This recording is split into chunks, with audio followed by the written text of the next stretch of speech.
ಓಂ ನಮಃ ಶಿವಾಯ. ಶ್ರೀ ಗುರು ಬಸವಲಿಂಗಾಯ ನಮಃ. ಪರಮದಯಾಮಯನು ಕರುಣಾಮಯನು ಕರುಣಾಕರನು ಕರುಣಾಸಾಗರನು ಪತಿತ ಪಾವನನು ಪಶುಪತಿಯು ದಯಾನಿಧಿಯು ಕ್ಷಮಾನಿಧಿಯೂ ಆದಂತಹ ಆ ನಿರಾಕಾರ ಪರಮಾತ್ಮ ಆ ಶಿವನನ್ನು ಧ್ಯಾನಿಸುತ್ತಾ ನಾವು ಇಂದು ಸಕಲ ರೋಗಗಳಿಗೆ, ಸಕಲ ಕಠಿಣ ಕಾಯಿಲೆಗಳಿಗೆ ಶಿವಯೋಗ ಸಿದ್ಧೌಷಧ, ಶಿವಯೋಗ ಸಿದ್ಧೌಷಧ ಅನ್ನೋದ್ರ ಬಗ್ಗೆ ನಾವಿವತ್ತು ಚರ್ಚೆ ಮಾಡೋಣ. ಹೇಗೆ ಶಿವಯೋಗ ಹೇಗೆ ಸಿದ್ಧೌಷಧ ಆಗುತ್ತೆ, ಅದರಲ್ಲಿ ಏನೇನು ವೈಜ್ಞಾನಿಕತೆ ಇದೆ, ಈ ಶರೀರದ ಮೇಲೆ ಶಿವಯೋಗ ಯಾವ ರೀತಿ ಪರಿಣಾಮವನ್ನು ಬೀರುತ್ತೆ, ಶಿವಯೋಗ ಸಕಲ ವ್ಯಾಧಿಗಳಿಗೆ, ಸಕಲ ಕಠಿಣ ಕಾಯಿಲೆಗಳಿಗೆ ಸಿದ್ಧೌಷಧ ಅಂತ ಹೇಳುವುದು ದೊಡ್ಡ ವಿಚಾರ ಅಲ್ಲ. ಹೇಗೆ ಎಂಬುದಾಗಿ ಸಾಬೀತುಪಡಿಸೋದಿದೆಯಲ್ಲ, ಅದು ದೊಡ್ಡ ವಿಚಾರ. ಆದರೆ ಈ ವಿಚಾರದಲ್ಲಿ ನಮಗೇನು ಕಷ್ಟ ಅನಿಸೋದಿಲ್ಲ. ಯಾಕೆ ಅಂತಂದರೆ ನಮ್ಮ ಶರಣರು ಶಿವಯೋಗ ಯಾವ ರೀತಿ ಸಕಲ ವ್ಯಾಧಿಗಳಿಗೆ, ಸಕಲ ಕಾಯಿಲೆಗಳಿಗೆ ಸಿದ್ಧ ಔಷಧವಾಗುತ್ತೆ ಎಂಬುದನ್ನು ವಚನಗಳ ಮುಖಾಂತರ ಬರೆದಿಟ್ಟಿರೋದ್ರಿಂದ ನಾವು ಇದನ್ನು ಸಮರ್ಥನೆ ಮಾಡಿಕೊಳ್ಳೋದಕ್ಕೆ ನಮಗೇನು ಕಷ್ಟ ಆಗೋದಿಲ್ಲ ಅಂತ ಅನಿಸುತ್ತೆ.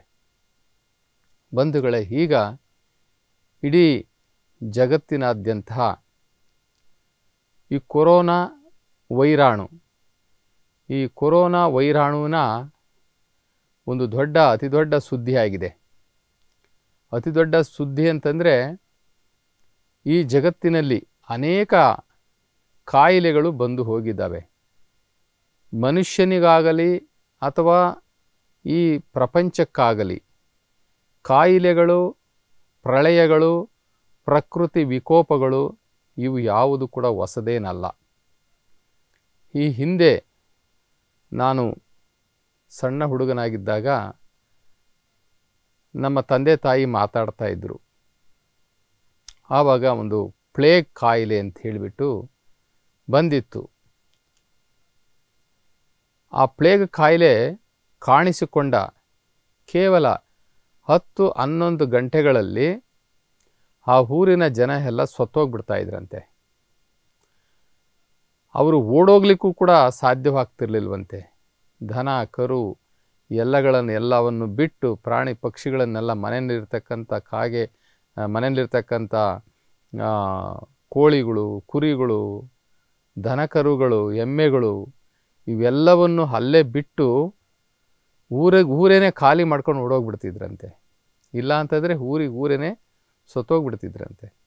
ಅಂತಹ ಒಂದು ವಿಚಿತ್ರ ಕಾಯಿಲೆ ಅದು ಪ್ಲೇಗ್ ಕಾಯಿಲೆ, ಪ್ಲೇಗ್ ರೋಗ.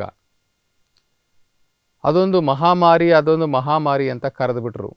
ಈ ಜನಗಳಿಗೆ ಅದಕ್ಕೊಂದು ಕಾಯಿಲೆಗೊಂದು ಹೆಸರಿಡಬೇಕಾಯಿತು, ಇಟ್ಟರು.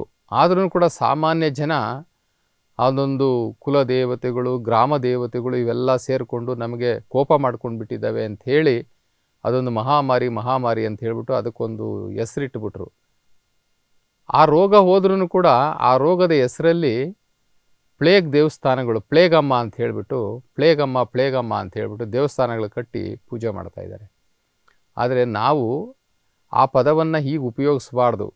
ಈಗ ಕೊರೋನಾ ಎನ್ನುವಂತಹ ಮಹಾಮಾರಿ ಅಂತಂದರೆ ಕೊರೋನಾ ಅನ್ನುವಂತಹ ಒಂದು ದೇವರನ್ನು ಸೃಷ್ಟಿ ಮಾಡಿ ಅದಕ್ಕೂ ಒಂದು ದೇವಸ್ಥಾನ ಕಟ್ಟಿ ಪೂಜೆ ಶುರುವಾಗ್ಬಿಡ್ತದೆ. ಇವೆಲ್ಲವೂ ಕೂಡ ವೈಜ್ಞಾನಿಕ. ಕಾಯಿಲೆಗಳು ಬರೋದು ಕೂಡ ವೈಜ್ಞಾನಿಕ. ಅದಕ್ಕೆ ಔಷಧಿ, ಮದ್ದು, ಮಾತ್ರೆ, ಗಿಡಮೂಲಿಕೆಗಳು ಇರ್ತಕ್ಕಂಥದ್ದನ್ನು ಕೂಡ ಅದು ವೈಜ್ಞಾನಿಕ ಮತ್ತು ಪ್ರಕೃತಿ ದತ್ತವಾದಂಥ ಸತ್ಯಗಳು ಅವೆಲ್ಲವೂ ಕೂಡ. ಈಗ ನಮಗೆ ಈ ಒಂದು ಕೊರೋನಾ ವೈರಾಣು ಕಾಣಿಸಿಕೊಂಡಿದೆ. ಅದು ಉಗಮವಾಗಿದ್ದು ಚೈನಾದಲ್ಲಿ ಅಷ್ಟು ತೀವ್ರ ಸಾವು ನೋವುಗಳು ಏಕೆ ಆಯಿತು ಅಂತಕ್ಕಂಥದ್ದನ್ನು ಸ್ವಲ್ಪ ವಿಚಾರ ಮಾಡಬೇಕು ಅಂತಂದರೆ, ಅಲ್ಲಿ ಶಾರೀರಿಕ ಗುಣಧರ್ಮವನ್ನು ಅಲ್ಲಿ ಕಳ್ಕೊಂಡು ಬಿಟ್ಟಿದ್ದಾರೆ. ಶಾರೀರಿಕ ಗುಣಧರ್ಮ ಅಂತಂತಂದರೆ ಬಯೋಲಾಜಿಕಲ್ ಸಿಸ್ಟಮ್ ಅದನ್ನು ಅಲ್ಲಿ ಕಳ್ಕೊಂಡಿದ್ದಾರೆ. ಯಾಕೆ ಅಂತಂದರೆ ಆಹಾರದಲ್ಲಿ ಅಲ್ಲಿ ಸ್ವೇಚ್ಛಾಚಾರ ಇದೆ.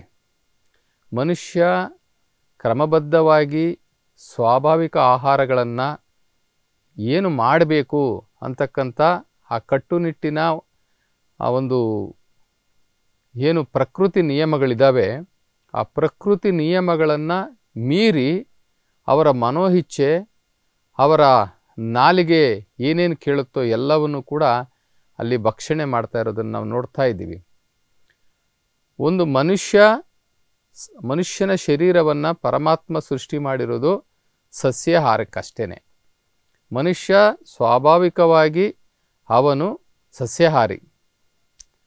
ಅದರಲ್ಲಿ ಸಸ್ಯಾಹಾರವನ್ನು ಬಿಟ್ಟು ವೈವಿಧ್ಯಮಯವಾದಂತಹ ಆಹಾರವನ್ನು ಸೇವನೆ ಮಾಡ್ತೀವಿ ಅಂತಂತಂದರೆ ನಮ್ಮ ಈ ಶಾರೀರಿಕ ಗುಣಧರ್ಮಗಳ ವ್ಯವಸ್ಥೆ ಏನಿದೆಯಲ್ಲ, ಪ್ರಕೃತಿಯ ವ್ಯವಸ್ಥೆ ಅವೆಲ್ಲ ಏರುಪೇರಾಗಿಬಿಡ್ತವೆ. ಆವಾಗ ಯಾವುದೇ ಕಾಯಿಲೆಗಳು ಕೂಡ ನಮ್ಮನ್ನು ಅಟ್ಯಾಕ್ ಮಾಡಿ ನಮ್ಮನ್ನು ಕೊಂದುಬಿಡ್ತವೆ. ಯಾಕೆ ಅಂತಂದರೆ ಆ ಬಯೋಲಾಜಿಕಲ್ ಸಿಸ್ಟಮ್ಮು ಏರುಪೇರಾಗಿರ್ತದೆ. ಜೊತೆಗೆ ನಮ್ಮ ಶರೀರದಲ್ಲಿ ರೋಗ ನಿರೋಧಕ ಶಕ್ತಿ ಕಡಿಮೆ ಆಗಿರ್ತದೆ. ರೋಗ ನಿರೋಧಕ ಶಕ್ತಿ ಯಾರಲ್ಲಿ ಜಾಸ್ತಿ ಇರ್ತದೆ ಅಂತಂತಂದರೆ ಯಾರು ಸಸ್ಯಾಹಾರವನ್ನು ಊಟ ಮಾಡ್ತಾರೆ ಅವರಿಗೆ ಮಾತ್ರ ರೋಗ ನಿರೋಧಕ ಶಕ್ತಿ ಹೆಚ್ಚಾಗಿರ್ತದೆ. ಇನ್ನು ಉಳಿದಂಥವ್ರಿಗೆ ಹೆಚ್ಚಾಗಿರುವುದಿಲ್ಲ ಅಂತಕ್ಕಂಥದ್ದು ವಿಜ್ಞಾನದಲ್ಲೂ ಸಹ ದೃಢಪಟ್ಟಿದೆ. ಹೀಗಾಗಿ ಚೈನಾದಲ್ಲಿ ಸಾವು ನೋವುಗಳು ಹೆಚ್ಚು ಸಂಭವಿಸ್ತು. ಅದು ಮೊದಲ ಬಾರಿಗೆ ಅಲ್ಲಿ ಕಾಣಿಸಿಕೊಂಡಾಗ ಅಲ್ಲಿಯ ಸರ್ಕಾರ ಎಚ್ಚೆತ್ತುಕೊಂಡು ಅಲ್ಲಿಯ ಸ್ವಚ್ಛತೆ ಬಗ್ಗೆ ಅಥವಾ ಅವರಿಗೆ ರೋಗ ಪೀಡಿತರಿಗೆ ಚಿಕಿತ್ಸೆ ಕೊಡುವುದರಲ್ಲಿ ಸ್ವಲ್ಪ ಜಾಗೃತವಾಗಿ ಕೊಡುವಂತಹ ವ್ಯವಸ್ಥೆಯಲ್ಲಿ ವಿಳಂಬ ಆಗಿದ್ದರಿಂದ ಅಲ್ಲಿ ಸ್ವಲ್ಪ ಸಾವು ನೋವುಗಳು ಕಾಣಿಸ್ಕೊಳ್ತು. ಆದರೆ ಚೈನಾದಲ್ಲಿ ಈಗ ಬಹುತೇಕ ಗುಣಮುಖರಾಗಿದ್ದಾರೆ. ಇತ್ತೀಚೆಗಂತೂ ಅಲ್ಲಿ ಸಾವುಗಳ ಸಂಖ್ಯೆ ತುಂಬಾ ಕಡಿಮೆಯಾಗಿದೆ. ಬೇರೆ ದೇಶಗಳಲ್ಲೂ ಸಹ ಈ ವೈರಾಣು ಹಬ್ಬಿಕೊಂಡಿದೆ.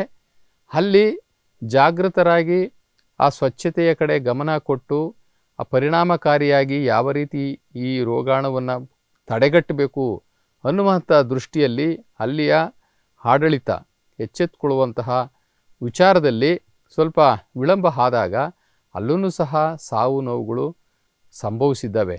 ಆದರೆ ಒಟ್ಟಾರೆ ಹೇಳಬೇಕಂತಂದರೆ ಇಡೀ ದೇಶದಲ್ಲಿ ಚೈನಾದಲ್ಲಿ ಕಾಣಿಸಿಕೊಂಡಂತಹ ಅತಿಯಾದಂತಹ ತೀವ್ರತೆ ಮತ್ತು ಪರಿಣಾಮಕಾರಿಯಾಗಿರ್ತಕ್ಕಂಥ ಸುದ್ದಿಗಳು ಇವೆಲ್ಲವನ್ನು ನಾವು ನೋಡಿದಾಗ ಈಗ ಅಲ್ಲಿ ಬಹಳ ಚೇತರಿಕೆ ಕಂಡುಬಂದಿದೆ. ಸಾವುಗಳ ಸಂಖ್ಯೆ ತುಂಬಾ ಕಡಿಮೆಯಾಗಿದೆ. ಇನ್ನು ನಮ್ಮ ಭಾರತ ದೇಶದಲ್ಲಿ ಬಹಳ ಕಡಿಮೆ ಇದೆ, ತುಂಬ ಕಡಿಮೆ ಇದೆ. ನಾವು ಎಚ್ಚೆತ್ತುಕೊಂಡಿದ್ದೀವಿ. ಬೇರೆ ದೇಶಗಳನ್ನು ನೋಡಿ ಬೇಗ ನಾವು ಎಚ್ಚೆತ್ತುಕೊಂಡು ಅದಕ್ಕೆ ಬೇಕಾಗಿರ್ತಕ್ಕಂಥ ದೂರದೃಷ್ಟಿಯ ಎಲ್ಲ ವ್ಯವಸ್ಥೆಗಳನ್ನು ನಾವು ಇಲ್ಲಿ ಮಾಡಿಕೊಂಡಿದ್ದೀವಿ. ನಮ್ಮ ಮೆಡಿಕಲ್ ಸೈನ್ಸು ಏನು ಸುದ್ದಿ ಮಾಧ್ಯಮದ ಮುಖಾಂತರ ನೋಡಿ ಅತಿ ಬೇಗ ವ್ಯವಸ್ಥೆಗಳನ್ನು ಮಾಡಿಕೊಂಡು ಅದರ ರೋಗ ನಿಯಂತ್ರಣ ವ್ಯವಸ್ಥೆಗಳನ್ನು ಇಲ್ಲಿ ಮಾಡಿಕೊಂಡಿದ್ದರಿಂದ ನಮ್ಮ ಭಾರತ ದೇಶದಲ್ಲಿ ನಾವು ಇವತ್ತಿನ ಒಂದು ಅಂಕಿಅಂಶಗಳನ್ನು ನೋಡಿದಾಗ 933 ಜನಕ್ಕೆ ಅದು ಕಾಣಿಸ್ಕೊಂಡಿದ್ದು, ಅದರಲ್ಲಿ 84 ಜನ ಗುಣಮುಖರಾಗಿದ್ದಾರೆ, 20 ಜನ ಮಾತ್ರ ಸಾವಿಗೀಡಾಗಿದ್ದಾರೆ ಅಂತಕ್ಕಂಥ ಅಂಕಿಅಂಶಗಳನ್ನು ನೋಡ್ತೀವಿ. ಇದನ್ನು ನೋಡಿದಾಗ ಬೇರೆ ದೇಶಗಳಿಗೆ ಹೋಲಿಕೆ ಮಾಡಿದಾಗ ನಮ್ಮದು ಬಹಳ ಬಹಳ ಬಹಳ ಭಯ ಬೀಳುವಂತಹ ಮಟ್ಟಕ್ಕೆ ನಾವೇನು ಹೋಗಿಲ್ಲ.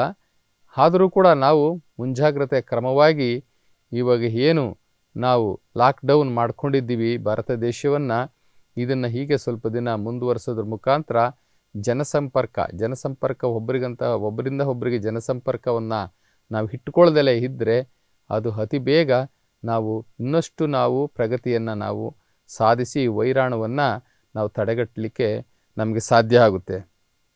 ಇನ್ನೊಂದು, ನಮ್ಮ ಭಾರತ ದೇಶದಲ್ಲಿ ಇಷ್ಟೊಂದು ಕಡಿಮೆ ಪ್ರಮಾಣದಲ್ಲಿ ಈ ಒಂದು ರೋಗಾಣು ಕಾಣಿಸ್ಕೊಂಡಿರ್ತಕ್ಕಂಥದ್ದು, ಸಾವು ನೋವುಗಳ ಸಂಖ್ಯೆ ಕಡಿಮೆ ಇರತಕ್ಕಂಥದ್ದಕ್ಕೆ ನಾವು ಕಾರಣ ಏನಪ್ಪ ಅಂತಂತಂದರೆ, ನಮ್ಮ ಭಾರತ ದೇಶದ ಸುತ್ತ ಏನು ಬೌಂಡ್ರಿ ಇದೆಯಲ್ಲ, ಈ ಹಿಮಾಚಲ ಚೈನಾ ಬಾರ್ಡ್ರು, ಈ ಚೈನಾ ಬಾರ್ಡ್ರಿ, ಈ ಹಿಮಾಲಯ ತಪ್ಪಲು ಏನಿದೆಯಲ್ಲ, ಇದು ಬಹಳ ಎತ್ತರವಾದಂತಹ ಪ್ರದೇಶ ಆಗಿರೋದ್ರಿಂದ ನಮಗೆ ಆ ಕಡೆಯಿಂದಲೂ ನಮಗೆ ರಕ್ಷಣೆ ಸಿಗುತ್ತೆ. ಒಂದು ತಡೆಗೋಡೆ ರೀತಿಯಲ್ಲಿ ಭಾರತ ದೇಶಕ್ಕೆ ರಕ್ಷಣೆ ಸಿಕ್ಕಿದೆ. ಮತ್ತು ಇನ್ನು ಭಾರತದ ದಕ್ಷಿಣ ಭಾಗದಕ್ಕೆ ಬಂದಾಗ ಸುತ್ತಲೂ ನಮಗೆ ನೀರಿದೆ. ಯಾವುದೇ ದೇಶದ ಸಂಪರ್ಕ ಬಹಳ ಸಮೀಪ ಇಲ್ಲ. ಸಿಲೋನ್ನ ಬಿಟ್ಟರೆ ಬೇರೆ ಯಾವುದೇ ದೇಶ ನಮಗೆ ಹತ್ತಿರ ಸಂಪರ್ಕ ಇಲ್ಲ. ಇದೊಂದು ರೀತಿ ಐಲ್ಯಾಂಡ್ ಇದ್ದಂಗಿದೆ. ಅದಕ್ಕೆ ಇದನ್ನು ನಮ್ಮ ಶರಣರು ಈ ಭಾರತ ದೇಶವನ್ನು ಹೇಗೆ ಹೇಳ್ತಾರೆ ಅಂತಂದರೆ, ಇದೊಂದು ನಮ್ಮ ಬಸವಣ್ಣವರು ಹೇಳ್ತಾರೆ, ಜಂಬೂ ದ್ವೀಪ ನವಖಂಡ ಪೃಥ್ವಿಯೊಳಗೆ, ಜಂಬೂ ದ್ವೀಪ ನವಖಂಡ ಪೃಥ್ವಿಯೊಳಗೆ ಕೇಳಿರಯ್ಯ ಎರಡಾಳಿನ ಭಾಷೆಯ, ಕೊಲುವೆನೆಂಬ ಭಾಷೆ ದೇವನದು, ಗೆಲುವನೆಂಬ ಭಾಷೆ ಭಕ್ತನದು, ಸತ್ಯವೆಂಬ ಕೂರಲಗವನೇ ಹಿಡಿದು ಸದ್ಭಕ್ತರು ಗೆದ್ದರು ನೋಡ ಅಂತಾರೆ. ಈ ದೇಶಕ್ಕೆ ಒಂದು ವಿಶೇಷತೆ ಇದೆ, ಭಾರತ ದೇಶಕ್ಕೆ ಒಂದು ವಿಶೇಷತೆ ಇದೆ. ಶರಣರು ಹೇಳ್ತಾರೆ, ಜಂಬೂ ದ್ವೀಪ ಅಂದರೆ ಭಾರತ ದೇಶ, ಜಂಬೂ ದ್ವೀಪ ನವಖಂಡ ಪೃಥ್ವಿಯೊಳಗೆ ಕೇಳಿರಯ್ಯ ಎರಡಾಳಿನ ಭಾಷೆಯ. ಇಬ್ಬರು ಮಾತಾಡ್ತಾ ಇದ್ದಾರಂತೆ. ಅವ್ರು ಯಾರು ಅಂತಂದರೆ, ಒಬ್ಬ ಭಕ್ತ, ಇನ್ನೊಬ್ಬ ಭಗವಂತ. ಭಗವಂತ ಹೇಳ್ತಾನಂತೆ, ನಿನ್ನನ್ನು ನಾನು ಕೊಂದೇ ಕೊಲ್ತೀನಿ ಅಂತ. ಅದಕ್ಕೆ ಭಕ್ತ ಹೇಳ್ತಾನಂತೆ, ನಾನು ಗೆಲ್ತೀನಿ ಅಂತ. ಇಲ್ಲಿ ಭಕ್ತ ಮತ್ತು ಭಗವಂತನ ಇಬ್ಬರ ಮಧ್ಯದಲ್ಲಿ ಆ ಪರಮಾತ್ಮ ಹೇಳ್ತಾ ಇದ್ದಾನೆ, ನಿನ್ನ ಕೊಲ್ತೀನಿ ಅಂತ. ಭಕ್ತ ಹೇಳ್ತಾ ಇದ್ದಾನೆ, ನಾನು ನಿನ್ನ ಗೆಲ್ತೀನಿ ಅಂತ. ಅದು ಭಾರತ ದೇಶಕ್ಕೆ ಮಾತ್ರ ಅನ್ವಯಿಸುವಂತಹ ಮಾತಿದು. ಸತ್ಯವೆಂಬ ಕೂರಲಗವನೇ ಹಿಡಿದು ಸದ್ಭಕ್ತರು ಗೆದ್ದರು ನೋಡ ಅಂತ ಹೇಳ್ಬಿಟ್ಟು ಬಸವಣ್ಣವ್ರು ಹೇಳ್ತಾರೆ. ಇಲ್ಲಿ ಸತ್ಯವೆಂಬ ಕೂರಲಗ ಅಂದರೆ ಏನಪ್ಪ ಅಂತಂದರೆ ಇಷ್ಟಲಿಂಗ. ಇಷ್ಟಲಿಂಗವನ್ನು ಹಿಡಿದು ಮರಣವನ್ನು ಗೆಲ್ತಾರೆ ಅಂತಂತಂದರೆ ಅಕಾಲಿಕ ಮರಣಗಳು, ನಮಗೆ ರೋಗಗಳಿಂದ ಬಂದು ಸಾಯುವಂಥದ್ದು, ಅಥವಾ ಯಾವುದೇ ಪ್ರಾಕೃತಿಕ ವಿಕೋಪಗಳಿಂದ ಸಾಯುವಂಥದ್ದು, ಆಪತ್ತಿನಿಂದ ಸಾಯುವಂಥದ್ರಿಂದ ನಾವು ಗೆಲ್ತಾರೆ ಭಕ್ತರು ಈ ಲಿಂಗ ಪೂಜೆ ಮತ್ತು ಶಿವಯೋಗದಿಂದ ಎಂಬುದಾಗಿ ಬಸವಣ್ಣನವರು ಹೇಳಿರ್ತಕ್ಕಂಥ ವಚನಗಳನ್ನು ತಿಳ್ಕೊಳ್ತಾ ಇದ್ವಿ. ಅದು ಹೇಗೆ? ಇಷ್ಟಲಿಂಗದಿಂದ, ಶಿವಯೋಗದಿಂದ ಹೇಗೆ ನಾವು ಗೆಲ್ಲಲಿಕ್ಕೆ ಸಾಧ್ಯ?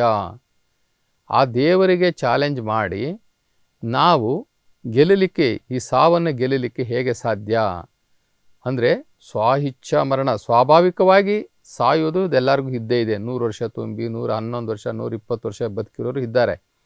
ಆರೋಗ್ಯಪೂರ್ಣವಾಗಿ ಒಂದು 100-120 ವರ್ಷ ಬದುಕಿ ಬಾಳಿ ಹೋಗುವಂಥದ್ದು ಇದೆಯಲ್ಲ, ಆರೋಗ್ಯಪೂರ್ಣವಾಗಿ, ಅದು ನಿಜವಾದಂಥ ಸಾವು. ಮಧ್ಯದಲ್ಲಿ ಯಾವುದೋ ಕಾಯಿಲೆಗಳು ಬಂದು ವೆಂಟಿಲೇಟರ್ ಮೇಲೆ ಹಾಸ್ಪಿಟ್ಲಲ್ಲಿ ಸಾಯೋದಿದೆಯಲ್ಲ, ಅದನ್ನು ನಾವು ಮಾಡಿಕೊಂಡಿರ್ತಕ್ಕಂಥ ಪ್ರಾರಬ್ಧ ಕರ್ಮಗಳು. ಬಸವಣ್ಣನವರು ಹೇಳ್ತಾರೆ, ಆ ಪರಮಾತ್ಮ ನಮ್ಮ ಹಿಂದಿನ ಜನ್ಮದ ಅಥವಾ ಈ ಜನ್ಮದ ಯಾವುದೇ ಕರ್ಮ ಫಲ ಅನುಸಾರವಾಗಿ ಸಾವನ್ನು, ನೋವನ್ನು, ಸನ್ಮಾನಗಳನ್ನು ಇಟ್ಟಿರ್ತಾನೆ. ಅವನ್ನೆಲ್ಲವನ್ನು ಕೂಡ ನಾವು ಅನುಭವಿಸಲೇಬೇಕು. ಹಿಂದಡ ಜನ್ಮದ ಪಾಪ ಏನಾದೊಡಾಗಲಿ, ಹಿಂದೂ ಲಿಂಗವ ಪೂಜಿಸಿದ ಫಲ ಎನ್ನದಾಗಲಿ ಅಂತ ಒಂದು ಕಡೆ ಹೇಳ್ತಾರೆ. ಹಿಂದಡ ಜನ್ಮದ ಸಿರಿಯಲ್ಲಿ ಲಿಂಗವ ಮರೆತನಾಗಿ, ಹಿಂದಡ ಜನ್ಮದ ಸಿರಿಯಲ್ಲಿ ಜಂಗಮ ಮರೆತನಾಗಿ, ಹರಜನ್ಮದಿಂದ ನರಜನ್ಮಕ್ಕೆ ಬಂದೆ, ಮತ್ತೆ ಅರಜನ್ಮವ ಮಾಡು ಕೂಡಲ ಸಂಗಮ ದೇವ ಅಂತ ಹೇಳ್ಬಿಟ್ಟು ಬಸವಣ್ಣನವರು ಅಂತಾರೆ. ನಾನು ಹಿಂದೆ ಪರಮಾತ್ಮನಿಗೆ ಭಯ ಬೀಳದೆ ಪರಮಾತ್ಮನೊಬ್ಬನಿದ್ದಾನೆ ಎಂಬುದನ್ನು ನಾನು ತಿಳಿದುಕೊಳ್ಳದೆ ಅನೇಕ ತಪ್ಪುಗಳನ್ನು ಮಾಡಿದ್ದೇನೆ. ಆದ್ದರಿಂದ ನಾನು ನಿನ್ನ ಸನ್ನಿಧಾನದಲ್ಲಿದ್ದೆ, ನಿನ್ನ ಜೊತೆಯಲ್ಲಿದ್ದೆ, ನಿನ್ನ ಹತ್ರ ಇದ್ದೆ. ಅಲ್ಲಿಂದ ನೀನು ನಾನು ತಪ್ಪು ಮಾಡಿದ್ದಕ್ಕೆ ಇಲ್ಲಿಗೆ ಕಳಿಸಿದ್ದೀಯಾ. ಆದ್ದರಿಂದ ನೀನು ಕೃಪೆ ಮಾಡಿ ಮತ್ತೆ ನನ್ನನ್ನು ಇಲ್ಲಿಂದ ನೀನು ಅಲ್ಲಿಗೆ ಕರೆಸಿಕೋ. ನಾನು ನಿನ್ನನ್ನು ಮರೆತೆ, ಅದಕ್ಕೋಸ್ಕರ ನಾನು ಇಲ್ಲಿಗೆ ಬಂದೆ. ಅದರಿಂದ ಮತ್ತೆ ನಾನು ನಿನ್ನನ್ನು ಪ್ರಾರ್ಥನೆ ಮಾಡ್ಕೊಳ್ತಾ ಇದ್ದೀನಿ, ನನ್ನನ್ನು ಮತ್ತೆ ನೀನು ಅಲ್ಲಿಗೆ ಕರ್ಕೋ ಅಂತ ಹೇಳಿಬಿಟ್ಟು ಬಸವಣ್ಣವರು ಹೇಳ್ತಾರೆ. ಹೀಗೆ ಯಾವ ರೀತಿ ನಾವು ಪರಮಾತ್ಮನನ್ನು ಮರೆತು ಮಾಡಿದಂತಹ ತಪ್ಪುಗಳೇನಿದ್ದಾವೆ ಆ ತಪ್ಪುಗಳೆಲ್ಲವೂ ಸಹ ನಮ್ಮ ಆತ್ಮದಲ್ಲಿ ಪ್ರಿಂಟ್ ಹಾಗೇ ಇರ್ತವೆ. ಆ ಆತ್ಮ ನಮ್ಮ ಬ್ರೂ ಹಿಂದೆಗಡೆ, ನಮ್ಮ ಹಣೆಯ ಹಿಂದೆಗಡೆ ಆ ಆತ್ಮ ಇರ್ತದೆ. ಅದಕ್ಕೆ ಹೇಳ್ತಾರೆ ನೋಡ್ರಿ ಆಡು ಭಾಷೆನಲ್ಲಿ, ನಿನ್ನ ಹಣೆ ಬರ ಗೊತ್ತು ಬಿಡಯ್ಯ, ನಾನು ಏನು ಆಗಬೇಕು ಅನ್ನೋದು ನಾನು ಹಣೆಯಲ್ಲಿ ಬರೆದ್ಬಿಟ್ಟಿದೆ ಬಿಡಯ್ಯ, ನೀನು ಏನೇ ಮಾಡು ಹಣೆ ಬರ ತಪ್ಸೋಕ್ಕಾಗಲ್ಲ ಅಂತ ಹೇಳ್ತೀವಲ್ಲ, ಅದು ಏನಪ್ಪ ಅಂತಂದರೆ ನಮ್ಮ ಹಣೆಯ ಹಿಂದೆಗಡೆ ಇರ್ತಕ್ಕಂಥ ಆತ್ಮದಲ್ಲಿ ನಮ್ಮ ಹಿಂದಿನ ಜನ್ಮದ ಎಲ್ಲ ಕೆಟ್ಟದ್ದು ಒಳ್ಳೆಯದು ಎಲ್ಲವೂ ಸಹ ಅಲ್ಲಿ ಮುದ್ರಿತವಾಗಿ ನಮಗೆ ಇಲ್ಲಿ ಇರೋದ್ರಿಂದ ಅದನ್ನು ಆವತ್ತಿನ ಕಾಲಕ್ಕೆ ಇದೆಲ್ಲ ಈ ಆತ್ಮವಿದ್ಯೆ ಆತ್ಮ ಇದೆಲ್ಲ ಹೇಳಿದರೆ ಯಾರೂ ಜನ ನಂಬ್ತಿರ್ಲಿಲ್ಲ. ಅದಕ್ಕೋಸ್ಕರ ಅದು ಒಂದೇ ಸಲ ಹಣೆ ಬರ ಅಂತ ಹೇಳಿಬಿಟ್ರು. ಹೀಗೆ ನಾವು ಹಿಂದಿನ ಜನ್ಮದಲ್ಲಿ ಮಾಡಿರ್ತಕ್ಕಂಥ ಎಲ್ಲ ಕರ್ಮಗಳೂ ಸಹ ನಮ್ಮ ಆತ್ಮದಲ್ಲಿ ಪ್ರಿಂಟ್ ಆಗಿರ್ತದೆ. ನಮ್ಮ ಆತ್ಮಕ್ಕೆ ಇರ್ತಕ್ಕಂಥ ಶರೀರಗಳು ಈ ಸ್ಥೂಲ ಶರೀರ ಮತ್ತು ಕಾರಣ ಶರೀರ ಹಾಗೂ ಸೂಕ್ಷ್ಮ ಶರೀರ. ಈ ಸೂಕ್ಷ್ಮ ಶರೀರ ಅಂತಂತಂದರೆ ಮನಸ್ಸು. ಆ ಮನಸ್ಸಿನ ಮುಖಾಂತರ ಈ ಆತ್ಮ ತನ್ನ ಬಯಕೆಗಳನ್ನು ಈಡೇರಿಸ್ಕೊಳ್ತದೆ, ತನ್ನ ಕ್ರಿಯೆಗಳನ್ನು ಆತ್ಮ ಮಾಡ್ತದೆ. ಈ ಭೌತಿಕ ಶರೀರದ ಮುಖಾಂತರ ಈ ಕಣ್ಣು, ಈ ಕೈ, ಈ ಮೂಗು, ಈ ಬಾಯಿ ಇವೆಲ್ಲವನ್ನು ಉಪಯೋಗಿಸಿಕೊಂಡು ಅದಕ್ಕೆ ಆತ್ಮಕ್ಕೆ ಈ ಶರೀರ ಒಂದು ಇನ್ಸ್ಟ್ರೂಮೆಂಟು.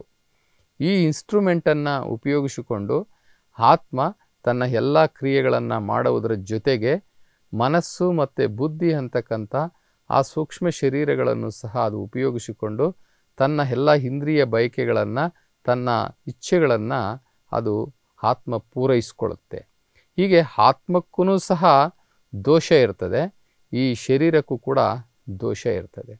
ಅದನ್ನು ನಮ್ಮ ಶರಣರು ವಚನಗಳಲ್ಲಿ ಎಲ್ಲವನ್ನು ಸಹ ಹೇಳ್ತಾ ಹೋಗ್ತಾ ಇದ್ದಾರೆ. ಈಗ ನಾವು ಶಿವಯೋಗ ಮಾಡುವುದರಿಂದ ಯಾವ ರೀತಿ ಎಲ್ಲ ಕಾಯಿಲೆಗಳು, ಕಠಿಣ ಕಾಯಿಲೆಗಳು ದೂರವಾಗುತ್ತೆ ಅನ್ನೋದನ್ನು ಪ್ರೂವ್ ಮಾಡಿರಿ ಅಂತ ಹೇಳಿಬಿಟ್ಟು ಇವತ್ತು ನಮ್ಮ ನೋಡುಗರಾಗಲಿ ಅಥವಾ ಅನ್ಯ ಧರ್ಮೀಯರಾಗಲಿ ಕೇಳಿದಾಗ ನಾವು ಅದನ್ನು ಒಂದೊಂದೇ ಸಮರ್ಥನೆ ಮಾಡಿಕೊಂಡು ಅದಕ್ಕೆ ನಾವು ಎವಿಡೆನ್ಸನ್ನು ಕೊಡ್ತಾ ಹೋಗಬೇಕಾಗುತ್ತೆ. ಅದರಲ್ಲಿ ಒಂದೊಂದೇ ವಚನಗಳನ್ನು ನಾವು ನೋಡ್ತಾ ಹೋಗೋಣ. ಸಿದ್ದರಾಮೇಶ್ವರರು ಒಂದು ವಚನದಲ್ಲಿ ಹೀಗೆ ಹೇಳ್ತಾರೆ, ಮಾಡಬಾರದ ನೇಮವ ಮಾಡಿ ಕೆಡದಿರ ಮನವೇ, ಮಾಡುವ ನೇಮ ಮಾಡಬಾರದ ಆ ನೇಮ ಎರಡನ್ನು ತಿಳಿದುಕೋ, ಭೂತ ಭವಿಷ್ಯ ವರ್ತಮಾನಗಳವು ಮಾಡುವ ನೇಮಗಳು, ನಿತ್ಯ ಲಿಂಗಾರ್ಚನೆ ಜಂಗಮ ದಾಸೋಹವನ್ನು ಮಾಡು. ಸಿದ್ದರಾಮೇಶ್ವರ ಹೇಳ್ತಾರೆ, ಮಾಡಬಾರದೆಲ್ಲವನ್ನೂ ಮಾಡಕ್ಕೆ ಹೋಗ್ತೀಯಾ ಮನುಜ, ಮಾಡಕ್ಕೆ ಹೋಗ್ತೀಯಾ, ಕೆಡದಿರು. ಈ ಮನಸ್ಸನ್ನು ನಂಬಿ ನೀನು ಕೆಡದಿರು. ಈ ಮನಸ್ಸು ಅಂತಕ್ಕಂಥದ್ದು ಇದು ನಿನ್ನ ಶತ್ರು. ಯಾವ ನಿಯಮವನ್ನು ಮಾಡಬೇಕು, ಯಾವ ನಿಯಮವನ್ನು ಮಾಡಬಾರದು ಎಂಬುದನ್ನು ಸರಿಯಾಗಿ ಅರ್ಥ ಮಾಡಿಕೊಂಡ್ರೆ ನೀನು ಭೂತ ಭವಿಷ್ಯ ವರ್ತಮಾನ ಕಾಲದಲ್ಲಿ ನೀನು ಸುಖವಾಗಿರ್ತೀಯ. ನಿತ್ಯ ಅದಕ್ಕೋಸ್ಕರ ನೀನು ಏನು ಮಾಡಬೇಕಂದ್ರೆ ನಿತ್ಯ ಲಿಂಗಾರ್ಚನೆಯನ್ನು ಮಾಡು, ಜಂಗಮ ದಾಸೋಹವನ್ನು ಮಾಡು. ಪ್ರತಿದಿನ ಶಿವಯೋಗ ಮತ್ತು ಲಿಂಗ ಪೂಜೆಯನ್ನು ಮಾಡು. ಜಂಗಮ ದಾಸೋಹ ಅಂತಂದರೆ ಸಮಾಜ ಸೇವೆಯನ್ನು ಮಾಡು. ಸಮಾಜದ ಮಧ್ಯದಲ್ಲಿ ಇದ್ಕೊಂಡು ಸತ್ಯಶುದ್ಧ ಕಾಯಕವನ್ನು ಮಾಡಿಕೊಂಡು ಸಮಾಜ ಸೇವೆಯನ್ನು ಮಾಡಿಕೊಂಡು ನಿತ್ಯ ದಾಸೋಹವನ್ನು ಮಾಡಿಕೊಂಡು ಲಿಂಗಪೂಜೆ ಶಿವಯೋಗವನ್ನು ಮಾಡು ಎಂಬುದಾಗಿ ಸಿದ್ದರಾಮೇಶ್ವರರು ಈ ವಚನದಲ್ಲಿ ಹೇಳ್ತಾರೆ. ಮನುಷ್ಯ ಭೂಮಿಯ ಮೇಲೆ ಬದುಕಬೇಕಾದರೆ ಅವನಿಗೆ ಪ್ರಾಣಕಾಂತ ಚೈತನ್ಯ ಶಕ್ತಿ ಬೇಕು, ಲೈಫ್ ಫೋರ್ಸ್ ಎನರ್ಜಿ. ಆ ಲೈಫ್ ಫೋರ್ಸ್ ಎನರ್ಜಿ ಇಲ್ಲ ಅಂತಂದರೆ ಅವನು ಬದುಕಲಿಕ್ಕೆ ಆಗುವುದಿಲ್ಲ. ಈ ಶರೀರಕ್ಕೆ ನಾವು ಅನ್ನ ಆಹಾರಾದಿಗಳನ್ನು ಕೊಡ್ತೀವಿ, ಆದರೆ ನಮ್ಮ ಆತ್ಮಕ್ಕೆ ಮತ್ತು ನಮ್ಮ ಪ್ರಾಣಕ್ಕೆ ಪ್ರಾಣಕಾಂತ ಚೈತನ್ಯ ಶಕ್ತಿ ಬೇಕಾಗುತ್ತೆ. ಅದು ಈ ಪ್ರಕೃತಿಯಲ್ಲಿ ಈ ಬ್ರಹ್ಮಾಂಡದಲ್ಲಿ ತುಂಬಿಕೊಂಡಿದೆ. ಅದನ್ನು ನಾವು ಪ್ರತಿನಿತ್ಯ ಸೇವನೆ ಮಾಡಿ ನಾವು ಬದುಕಿದ್ದೀವಿ. ಇಷ್ಟು ದಿನ ನಮ್ಮ ಸೈನ್ಸ್ ಏನು ಹೇಳ್ತಾ ಇತ್ತು ಅಂತಂದರೆ, ಯಾಕೆ ಉಸಿರಾಡ್ತಾರೆ ಅಂತಂದರೆ, ಈ ವಾತಾವರಣದಲ್ಲಿ, ಈ ಗಾಳಿನಲ್ಲಿ ಆಕ್ಸಿಜನ್ ಇದೆ, ಆಮ್ಲಜನಕ.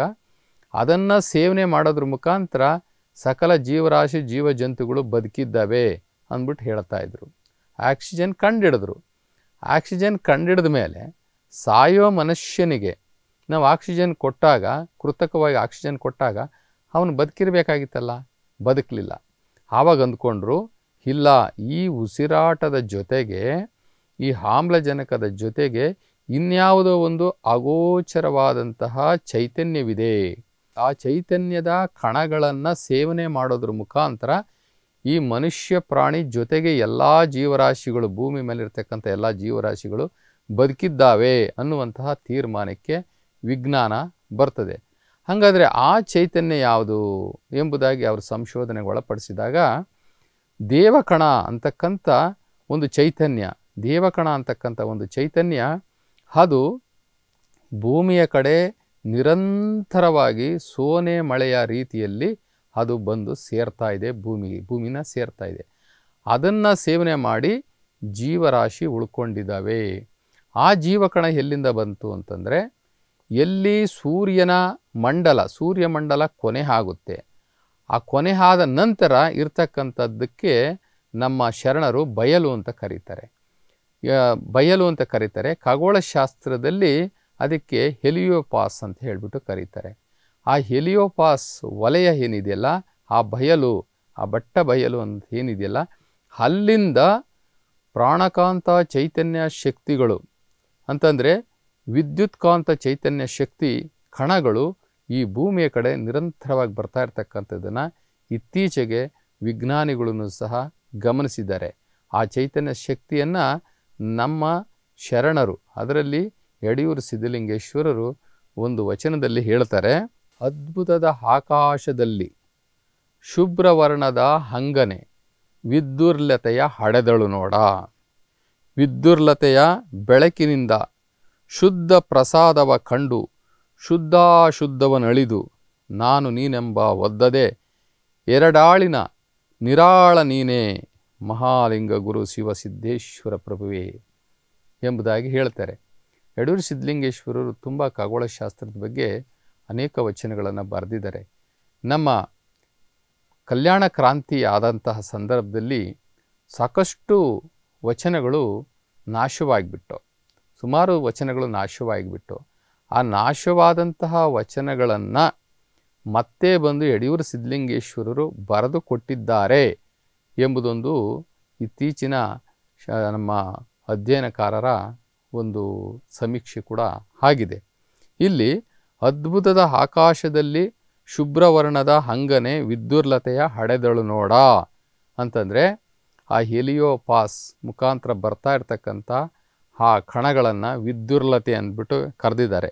ಆ ವಿದ್ಯುರ್ಲತೆಯ ಬೆಳಕಿನಿಂದ ಶುದ್ಧ ಪ್ರಸಾದವ ಈ ಜಗ ಉಂಡಿತ್ತು, ಈ ಜಗತ್ತು ಅದನ್ನು ಸೇವನೆ ಮಾಡಿತ್ತು, ಅದು ಪರಮಾತ್ಮನ ಪ್ರಸಾದ ಎಂಬುದಾಗಿ ಇಲ್ಲಿ ಯಡಿಯೂರು ಸಿದ್ಧಲಿಂಗೇಶ್ವರರು ಹೇಳ್ತಾರೆ. ನಾವು ಈ ವಚನವನ್ನು ಏನಕ್ಕೆ ಇಲ್ಲಿ ಪ್ರಸ್ತುತ ಅಂತಂತಂದರೆ, ಆ ವಿದ್ಯುರ್ಲತೆ ಅಂತಕ್ಕಂಥ ಆ ದೈವಕಣ ಅಥವಾ ಆ ಪ್ರಾಣಕಾಂತ ಚೈತನ್ಯ ಶಕ್ತಿ ಏನಿದೆ ಅದು ಈ ವಾತಾವರಣದಲ್ಲಿ ತುಂಬಿಕೊಂಡಿದೆ. ಈ ನಮ್ಮ ಇಷ್ಟಲಿಂಗವನ್ನು ನಾವು ಕೈಲಿ ಇಟ್ಕೊಂಡು ನಾವು ಕುಳಿತುಕೊಂಡಾಗ ಆ ಇಷ್ಟಲಿಂಗಕ್ಕೆ ಒಂದು ಮಹತ್ವ ಇದೆ. ಪ್ರಾಕೃತಿಕ ಅನೇಕ ಗಿಡಮೂಲಿಕೆಗಳನ್ನು ಹಾಕಿ ಅದನ್ನು ತಯಾರು ಮಾಡಲಾಗಿದೆ. ಅದರಲ್ಲಿ ಪ್ರಕೃತಿಯಲ್ಲಿರ್ತಕ್ಕಂಥ ವಿದ್ಯುತ್ಕಾಂತ ಚೈತನ್ಯ ಶಕ್ತಿಗಳನ್ನು ಎಳೆದು ತನ್ನ ಗರ್ಭದಲ್ಲಿ ಇಟ್ಕೊಂಡಿರ್ತದೆ. ನಾವು ಯಾವಾಗ ಇಷ್ಟಲಿಂಗವನ್ನು ನಾವು ಹಸ್ತದ ಮೇಲೆ ಇಟ್ಕೊಳ್ತೀವಿ, ಆವಾಗ ಅಲ್ಲಿಂದ ನಮ್ಮ ಶರೀರಕ್ಕೆ ಕಳಿಸ್ಲಿಕ್ಕೆ ಪ್ರಾರಂಭ ಆಗುತ್ತೆ. ನಾವು ಎಷ್ಟೊತ್ತು ಇಷ್ಟಲಿಂಗವನ್ನು ನಮ್ಮ ಕೈನಲ್ಲಿ ಹೀಗೆ ಇಟ್ಕೊಂಡಿರ್ತೀವೋ ಅಷ್ಟು ಹೊತ್ತು ವಾತಾವರಣದಲ್ಲಿರ್ತಕ್ಕಂಥ ವಿದ್ಯುತ್ಕಾಂತ ಚೈತನ್ಯ ಶಕ್ತಿಯನ್ನು ನಮಗೆ ಸೆಳೆದುಕೊಂಡು ನಮ್ಮ ಶರೀರಕ್ಕೆ ಕಳಿಸುತ್ತೆ. ಇದು ನಮಗೆ ಪ್ರಾಣಶಕ್ತಿ ಆಗುತ್ತೆ, ಲೈಫ್ ಫೋರ್ಸ್ ಎನರ್ಜಿ ಆಗುತ್ತೆ. ಈ ಎನರ್ಜಿ ಏನಾದ್ರೂ ನಮ್ಮಲ್ಲಿ ಕಡಿಮೆ ಆಯಿತು ಅಂತಂದರೆ, ಈ ಲೈಫ್ ಫೋರ್ಸ್ ಎನರ್ಜಿ ಏನಾದರೂ ಕಡಿಮೆ ಆಯಿತು ಅಂತಂದರೆ ಮನುಷ್ಯ ಸತ್ತೋಗ್ಬಿಡ್ತಾನೆ. ಅವನು ಎಷ್ಟೇ ಊಟ ಮಾಡಲಿ, ಎಷ್ಟೇ ಸ್ಥೂಲಕಾಯಿ ಹೆಂಗೆ ಇದ್ರೂ ಸಹ ಆ ಲೈಫ್ ಫೋರ್ಸ್ ಎನರ್ಜಿಯ ಪ್ರಾಣಕಾಂತ ಆ ಚೈತನ್ಯ ಶಕ್ತಿ ಮನುಷ್ಯನಲ್ಲಿ ತುಂಬಿರಲೇಬೇಕು. ನಮ್ಮ ಮೈಂಡಲ್ಲಿ ಕನಿಷ್ಠ 400 ಮೈಕ್ರೋ ವ್ಯಾಟ್ಸಷ್ಟು ಎನರ್ಜಿ ನಮ್ಮ ಮೈಂಡಲ್ಲಿ ಇದ್ರೇನೆ ನಾವು ಮಾತಾಡ್ಲಿಕ್ಕೆ ಸಾಧ್ಯ ಆಗೋದು ಅಥವಾ ಏನಾದರೂ ಕೆಲಸ ಮಾಡಲಿಕ್ಕೆ ಸಾಧ್ಯ ಆಗೋದು. ಇಲ್ಲ ಅಂತಂದರೆ ಮನುಷ್ಯ ಹಾಗೆಯೇ ಕೂತ್ಕೊಂಡು ಹಾಗೆಯೇ ಸೈಲೆಂಟ್ ಆಗಿಬಿಡ್ತಾನೆ. ಮತ್ತೆ ಅವನಿಗೊಂದಷ್ಟು ಸಮಯ ಬೇಕಾಗುತ್ತೆ ಮತ್ತು ಎನರ್ಜಿ ಅದು ಚಾರ್ಜ್ ಆಗೋದಕ್ಕೆ. ಹೀಗೆ ಈ ಲೈಫ್ ಫೋರ್ಸ್ ಎನರ್ಜಿಯನ್ನು ನಮ್ಮ ಇಷ್ಟಲಿಂಗ ಎಷ್ಟೊತ್ತು ಇಟ್ಕೊಂಡಿರ್ತೀವೋ ಅಷ್ಟೊತ್ತು ನಮಗೆ ಈ ಶರೀರಕ್ಕೆ ಕೊಡ್ತದೆ. ಅದರಲ್ಲಿ ಕಾಣುವಂತಹ ಒಂದು ದೀಪದ ಬಿಂದುವನ್ನು ನಾವು ಬೆಳಕಿನ ಬಿಂದುವನ್ನು ನಾವಲ್ಲಿ ವ್ಯವಸ್ಥೆ ಮಾಡ್ಕೊಂಡಿರ್ತೀವಿ. ಇಷ್ಟಲಿಂಗದಲ್ಲಿ ಒಂದು ಬೆಳಕಿನ ಬಿಂದು ಕಾಣುವಂತೆ ನಾವು ಮಾಡ್ಕೊಂಡಿರ್ತೀವಿ. ಆ ಬೆಳಕಿನ ಬಿಂದುವನ್ನು ನಾವು ಆ ಪರಮಾತ್ಮನ ಸ್ವರೂಪ, ಏಕೆಂದರೆ ನಿರಾಕಾರ ಶಿವ ಅವನು ಬೆಳಕಿನ ರೂಪದಲ್ಲಿದ್ದಾನೆ, ಜ್ಯೋತಿಯ ರೂಪದಲ್ಲಿದ್ದಾನೆ. ಆ ಬೆಳಕನ್ನು ನಾವು ನಿರೀಕ್ಷೆ ಮಾಡ್ತಾ ಇರ್ತೀವಿ. ಏಕಚಿತ್ತದಿಂದ ಎಲ್ಲ ನಮ್ಮ ಮನಸ್ಸನ್ನು ಅಲ್ಲಿ ಏಕಾಗ್ರಗೊಳಿಸಿ ಅಲ್ಲಿ ನಾವು ಆ ಬೆಳಕನ್ನು ನಾವು ನೋಡ್ತಾ ಇರ್ತೀವಿ. ಆ ಬೆಳಕನ್ನು ನೋಡ್ತಾ ನೋಡ್ತಾ ನೋಡ್ತಾ ನಮ್ಮ ಕಣ್ಣಿನ ಮುಖಾಂತರ ಪಶ್ಚಿಮ ಚಕ್ರದಲ್ಲಿರ್ತಕ್ಕಂಥ ಆತ್ಮ ಅಥವಾ ಪೀನಿಯಲ್ ಗ್ರಂಥಿ, ನಾವು ಎಲ್ಲರಿಗೂ ಹೇಳಿ ನಾವು ನಂಬಿಸೋಕ್ಕಾಗೋದಿಲ್ಲ. ಅದಕ್ಕೆ ಪಶ್ಚಿಮ ಚಕ್ರದಲ್ಲಿ ಒಂದು ಪೀನಿಯಲ್ ಗ್ರಂಥಿ ಇದೆ. ಆ ಪೀನಿಯಲ್ ಗ್ರಂಥಿಯನ್ನು ಪಶ್ಚಿಮ ಚಕ್ರ ಅಥವಾ ಜ್ಞಾನದ ಅರಿವಿನ ಕಣ್ಣು, 3ನೇ ಕಣ್ಣು ಅಂತ ಹೇಳಿಬಿಟ್ಟು ನಮ್ಮ ಶರಣರು ಅದನ್ನು ಕರೀತಾರೆ. ನಾವು ಈ ಕಣ್ಣಿನ ಮುಖಾಂತರ ಆತ್ಮ ನೋಡ್ತಾ ಇರ್ತದೆ, ಆ ಬೆಳಕನ್ನು ನೋಡ್ತಾ ಇರ್ತದೆ. ಆತ್ಮಕ್ಕೆ 2 ಕಣ್ಣುಗಳು ಕಿಟಕಿಗಳಿದ್ದ ಹಾಗೆ. ಆ ಕಿಟಕಿಯ ಮುಖಾಂತರ ಲಿಂಗದಲ್ಲಿ ಕಾಣುವಂತಹ ಬೆಳಕನ್ನು ಏಕಾಗ್ರತೆಯಿಂದ ಲಿಂಗದಲ್ಲಿ ದೃಷ್ಟಿ ಹಚ್ಚೊತ್ತಿದಂತೆ ನೋಡ್ತಾ ನೋಡ್ತಾ ನೋಡ್ತಾ ನೋಡ್ತಾ ಇದ್ದಾಗ ನಮ್ಮ ಮನಸ್ಸು ಎಲ್ಲವೂ ಕೂಡ ಏಕಾಗ್ರತೆ ಆಗುತ್ತೆ. ಒಂದು ವಚನದಲ್ಲಿ ಹೀಗೆ ಹೇಳಲಾಗಿದೆ, ಅದು ಹೇಗೆ ಅಂತಂದರೆ, ಹಾಲಿ ನಿಂತರೆ ಸುಳಿದು ಸೂಸುವ ಗಾಳಿ ನಿಲ್ಲುವುದು, ಗಾಳಿ ನಿಲೆ ಮನ ನಿಲ್ಲುವುದು, ಮನ ನಿಲೆ ಬಿಂದು ನಿಲ್ಲುವುದು, ಬಿಂದು ನಿಲೆ ಕಾಲಕರ್ಮವು ಹೇಳ ಹೆಸರಿಲ್ಲದೆ ಹೋಗುವುದು ಅಂತ ಹೇಳಿಬಿಟ್ಟು ಒಂದು ವಚನದಲ್ಲಿ ಬರ್ತದೆ. ಇದರ ಅರ್ಥ ಏನಪ್ಪ ಅಂತಂದರೆ, ಈಗ ನಾವು ಶಿವಯೋಗಕ್ಕೆ ಕೂತ್ಕೊಂಡಿದ್ದೀವಿ, ಪೂಜೆ ಎಲ್ಲ ಮುಗಿಸಿದ್ದೀವಿ, ಈಗ ಶಿವಯೋಗಕ್ಕೆ ಕೂತ್ಕೊಂಡಿದ್ದೀವಿ. ಬೆನ್ನು ನೇರವಾಗಿರುತ್ತೆ, ಕಣ್ಣು ದೃಷ್ಟಿ ಇಷ್ಟಲಿಂಗದಲ್ಲಿ ಕಾಣುವಂತಹ ಬೆಳಕಿನ ಬಿಂದುವಲ್ಲಿ ಬೆರೆತಿರ್ತದೆ, ದೃಷ್ಟಿ ನೆಟ್ಟಿರ್ತದೆ. ನಮ್ಮ 2 ಕಣ್ಣುಗಳು ಅಲ್ಲಿ ಕೇಂದ್ರೀಕೃತವಾಗಿರ್ತದೆ. ಹಾಲಿ ಅಂತಂದರೆ 2 ಕಣ್ಣು ಗುಡ್ಡೆಗಳು, 2 ಕಣ್ಣು ಗುಡ್ಡೆ ಅಲ್ಲಿ ಕೇಂದ್ರೀಕೃತವಾಗಿರ್ತದೆ.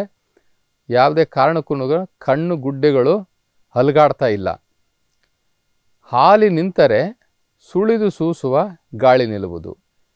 ಇವಾಗ ಕಣ್ಣಿನ ದೃಷ್ಟಿ ಲಿಂಗದಲ್ಲಿ ನಿಂತ್ಕೊಂಡಿದೆ. ಲಿಂಗದಲ್ಲಿ ನಿಂತ ತಕ್ಷಣ ಸುಳಿದು ಸೂಸುವ ಗಾಳಿ ನಿಲ್ಲುವುದು ಅಂತಂದರೆ ನಮ್ಮ ಶ್ವಾಸಕೋಶದ ಉಸಿರು ತೆಗೆದುಕೊಳ್ಳುವುದು ಮತ್ತು ಬಿಡುವಂತಹ ಕ್ರಿಯೆ ಕ್ರಮೇಣವಾಗಿ ಕಡಿಮೆ ಆಗಿ ಮೂಗಿನಲ್ಲೇ ಸ್ವಲ್ಪ ನಮಗೆ ಅರಿವೇ ಇಲ್ಲದಂತೆ ಉಸಿರಾಡೋಕ್ಕೆ ಶುರು ಮಾಡ್ತೀವಿ. ಅಂತಂದರೆ ಜೋರಾಗಿ ಉಸಿರಾಡ್ತಾ ಇರ್ತಕ್ಕಂಥವ್ರು ನಾವು ಮೂಗಿನ ಬರೀ ಎಳೆಯಲ್ಲಿ ಮಾತ್ರ, ಆತ್ಮ ಮತ್ತು ಮೂಗು 2ರ ಮಧ್ಯದಲ್ಲಿ ಏನು ನಾವು ಆಜ್ಞಾಚಕ್ರ ಅಂತ ಹೇಳ್ತೀವಲ್ಲ, ಆಜ್ಞಾಚಕ್ರ ಮತ್ತು ಮೂಗು 2ರ ಮಧ್ಯದಲ್ಲೇ ಉಸಿರು ಆಡ್ತಾ ಇರ್ತದೆ. ಆವಾಗ ಉಸಿರಾಟದ ಕ್ರಮ ಮತ್ತು ಉಸಿರಾಟದ ತೀವ್ರತೆ ಕಡಿಮೆ ಆಗುತ್ತೆ. ಹಾಲಿ ನಿಂತರೆ ಸುಳಿದು ಸೂಸುವ ಗಾಳಿ ನಿಲ್ಲುವುದು. ಗಾಳಿ ನಿಲ್ತು ಅಂತಂದರೆ ಮನ ನಿಲ್ಲುವುದು. ಚಂಚಲವಾಗಿ ಹರಿಯುವಂತಹ ಆ ಮನ ಅಷ್ಟದಳ ಕಮಲದಲ್ಲಿ ಇರ್ತದಲ್ಲ, ಅಷ್ಟದಳ ಕಮಲದಲ್ಲಿ ಒಂದೊಂದು ದಿಕ್ಕಲ್ಲೂ ಅದು ಸುತ್ತಾಡ್ತಾ ಸುತ್ತಾಡ್ತಾ ಸುತ್ತಾಡ್ತಾ ವಿಚಿತ್ರವಾಗಿ ಅದು ವರ್ತಿಸ್ತಾ ಇರ್ತದೆ. ಒಂದೊಂದು ದಿಕ್ಕಿಗೆ ಅದು ತಿರ್ಕೊಂಡಾಗ್ಲೂ ಕೂಡ ಅದು ವಿಚಿತ್ರವಾದಂತಹ ಸ್ವಭಾವವನ್ನು ನಮ್ಮ ಶರೀರದ ಮುಖಾಂತರ ಪ್ರಕಟಣೆ ಮಾಡ್ತಾ ಇರ್ತದೆ. ಅಂತಹ ಒಂದು ಅಷ್ಟದಳದಲ್ಲಿ ಕೂತಿರ್ತಕ್ಕಂಥ ಆ ಒಂದು ಆತ್ಮವನ್ನು ಆವರಿಸ್ಕೊಂಡಿರ್ತಕ್ಕಂಥ ಮನಸ್ಸು ನಿಲ್ತದೆ. ಮನಸ್ಸು ಏಕಾಗ್ರತೆಗೆ ಬಂದು ಅದನ್ನು ಸುತ್ತುವಿಕೆಯನ್ನು ಅದು ನಿಲ್ಲಿಸ್ತದೆ. ಸುಳಿದು ಸೂಸುವ ಗಾಳಿ ನಿಲ್ಲುವುದು, ಗಾಳಿ ನಿಲೆ ಮನ ನಿಲ್ಲುವುದು, ಮನ ನಿಲೆ ಬಿಂದು ನಿಲ್ಲುವುದು ಅಂತ ಹೇಳ್ತಾರೆ. ಬಿಂದು ನಿಲ್ಲುವುದು ಅಂತಂತಂದರೆ ಆತ್ಮ ಒಂದು ಜ್ಯೋತಿ ಸ್ವರೂಪ, ಅದು ಪಶ್ಚಿಮ ಚಕ್ರದಲ್ಲಿದೆ. ಆ ಆತ್ಮ ಮತ್ತು ಲಿಂಗದಲ್ಲಿ ಕಾಣತಕ್ಕಂಥ ಆ ಬಿಂದು, ಈ ಬಿಂದು ಆ ಬಿಂದು, ಆತ್ಮಜ್ಯೋತಿ ಬಿಂದು ಮತ್ತು ಈ ಪರಮಾತ್ಮ ಅಂತಕ್ಕಂಥ ದಿವ್ಯ ಜ್ಯೋತಿ ಬಿಂದು ಎರಡೂ ಕೂಡ ಸೇರ್ತದೆ. ಪರಮಾತ್ಮ ಒಂದು ಅಂಗದ ಆಶ್ರಯವನ್ನು ಪಡೆದಿದ್ದಾನೆ, ಅದಕ್ಕೆ ಆತ್ಮ ಅಂತ ಕರಿತೀವಿ. ಇನ್ನೊಂದು ಕಡೆ ಲಿಂಗದ ಆಶ್ರಯವನ್ನು ಪಡೆದಿದ್ದಾನೆ, ಅದಕ್ಕೆ ಪರಮಾತ್ಮ ಅಂತ ಕರಿತೀವಿ. ಈ ಜೀವಾತ್ಮ ಮತ್ತು ಪರಮಾತ್ಮ ಒಂದೇ ಸರಳ ರೇಖೆಯಲ್ಲಿ ನಿಂತಾಗ ಕಾಲಕರ್ಮವು ಹೇಳ ಹೆಸರಿಲ್ಲದೆ ಹೋಗುವುದು. ಕಾಲಕರ್ಮವು ಅಂತಂದರೆ ನಾವು ಆಗಲೇ ಹೇಳಿದ್ನಲ್ಲ, ಯಾವ್ಯಾವ ಜನ್ಮದಲ್ಲಿ, ಈ ಜನ್ಮದಲ್ಲಿ, ಕಳೆದ ಜನ್ಮದಲ್ಲಿ, 7 ಜನ್ಮದಲ್ಲಿ ಏನೇನು ಕರ್ಮಗಳು ಮಾಡಿರ್ತೀವೋ ಅವೆಲ್ಲವೂ ಕೂಡ ನಮ್ಮ ಆತ್ಮದಲ್ಲಿ ರೆಕಾರ್ಡ್ ಆಗಿರ್ತದೆ. ಆ ಆತ್ಮದ ಮುಖಾಂತರ ನಮ್ಮ ಶರೀರದ ಜೀವಕೋಶಗಳಲ್ಲಿ, ನಮ್ಮ DNA ನಮ್ಮ ವಂಶವಾಹಿನಿಯಲ್ಲಿ ಎಲ್ಲ ತುಂಬಿಕೊಂಡಿರ್ತದೆ, ಅಲ್ಲಿ ಪ್ರಿಂಟ್ ಆಗಿರ್ತದೆ. ಅದೆಲ್ಲವೂ ಕೂಡ ನಾಶವಾಗುತ್ತೆ, ಸುಟ್ಟು ಹೋಗುತ್ತೆ ಅಥವಾ ಪರಮಾತ್ಮನಿಂದ ಕ್ಷಮಿಸಲ್ಪಡ್ತದೆ. ಇದು ಶಿವಯೋಗ. ಇದನ್ನು ಮಾಡ್ತಾ ಮಾಡ್ತಾ ಮಾಡ್ತಾ ನಮಗೆ ಆ ಪಶ್ಚಿಮ ಚಕ್ರದಲ್ಲಿ ಪೀನಿಯಲ್ ಗ್ರಂಥಿ ಅಥವಾ 3ನೇ ಕಣ್ಣು, ಅರಿವಿನ ಕಣ್ಣು ಜಾಗೃತ ಆಗುತ್ತೆ. ಅಲ್ಲಿ ಅಮೃತದ ಕೊಡ ಇದೆ, ಅಲ್ಲಿ ಅಮೃತದ ಕೊಡ ಇದೆ, ಅಮೃತ ಸ್ರವಿಸ್ತದೆ ಅಂತ ಹೇಳ್ಬಿಟ್ಟು ನಮ್ಮ ಶರಣರು ಹೇಳ್ತಾರೆ. ಆ ಅಮೃತವನ್ನು ಸೈನ್ಸಲ್ಲಿ ಮೆಲೋಟೋನಿನ್ ಎಂಬುದಾಗಿ ಕರೀತಾರೆ. ಆ ಮೆಲೋಟೋನಿನ್ ಅನ್ನು ನಾವು ಪ್ರಸಾದ ಅಂತ ನಾವು ಸ್ವೀಕಾರ ಮಾಡಿ ಅಮೃತ ಅಂತ ಹೇಳಿಬಿಟ್ಟು ನಾವಲ್ಲ ರಿಲೀಸ್ ಆಗುತ್ತೆ. ಅದನ್ನು ಇಡೀ ಶರೀರಕ್ಕೆ ಅದು ಹಬ್ಕೊಳ್ಳುತ್ತೆ. ಶರೀರದ ಎಲ್ಲ ನರನಾಡಿಗಳಿಗೆ, ಜೀವಕೋಶಗಳಿಗೆ, ಪ್ರತಿಯೊಂದು ಕಡೆನೂ ಕೂಡ ಆ ಅಮೃತ ಹೋಗುತ್ತೆ. ಈ ಶರೀರ ಶುದ್ಧವಾಗುತ್ತೆ, ಆತ್ಮ ಪರಿಶುದ್ಧವಾದಂತಹ ಆತ್ಮ ಆಗುತ್ತೆ, ಶರೀರವು ಕೂಡ ಪರಿಶುದ್ಧವಾದಂತಹ ಶರೀರವಾಗುತ್ತೆ. ಅಂಗಗುಣ ಒಳಿದು ಲಿಂಗಗುಣ ಹಳವಡುತ್ತೆ ಅಂತ ಹೇಳ್ಬಿಟ್ಟು ನಮ್ಮ ಶರಣರು ಹೇಳ್ತಾರೆ. ಹಾಗೆ ಅಂಗ ಮತ್ತು ಆತ್ಮ ಇವೆರಡೂ ಕೂಡ ಶುದ್ಧ ಮಾಡ್ತದೆ ಈ ಅಮೃತ. ಇದಕ್ಕೆ ಸಾಕ್ಷಿ ಏನು? ಇಷ್ಟೆಲ್ಲ ನೀವು ಹೇಳಿಬಿಟ್ರಿ, ನಾವು ಕೇಳಿಬಿಟ್ವಿ. ಇದಕ್ಕೆಲ್ಲ ಸಾಕ್ಷಿ ಏನು? ಏನು ಶರಣರ ವಚನಗಳು ಹೇಳ್ತವೆ ಎಂಬುದಾಗಿ ನಾವು ಒಂದೊಂದೇ ನೋಡ್ತಾ ಹೋಗೋಣ. ಶರಣು ಶರಣ.